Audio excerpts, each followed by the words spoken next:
অনেক দিন ধরেই তোমাদের রিকোয়েস্ট ছিল যে জিকে এর ওপর একটা ফাউন্ডেশন ব্যাচ আসুক, যে ব্যাচটা করার পর আর ওয়ান লাইনার খুঁজতে হবে না বা এমসিকিউ খুঁজতে হবে না।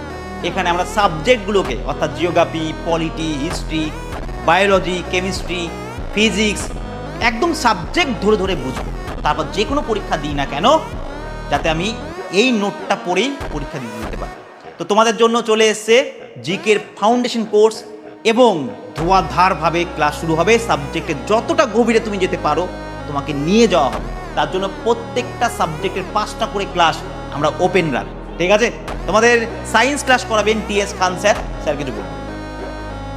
তাহলে সায়েন্সের খেলা দেখার জন্য চলে এসো। 20 তারিখ থেকে কিন্তু ধামাকা শুরু হয়ে যাচ্ছে, ঠিক আছে?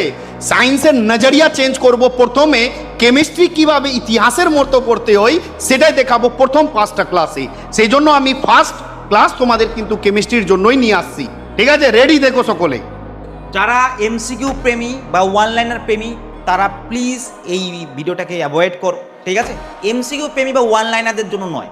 যারা পরিশ্রম করতে পারে, যারা জানে যে সাবজেক্ট একবার যদি পড়ে নিই, আমার খাতায় যদি নোট করে নিই, তাহলে ওই যত পরীক্ষা দিই না কেন ওই সেম খাতা পড়েই যাব, এইরকম চিন্তাভাবনা যদি থাকে অবভিয়াসলি চলে এসো এই জিকে ফাউন্ডেশন, ঠিক আছে? বারবার বিভিন্ন দুয়ারে ঘুরে বেড়াতে হবে না, এইটুকু কথা দিলাম। ঠিক আছে? ওকে।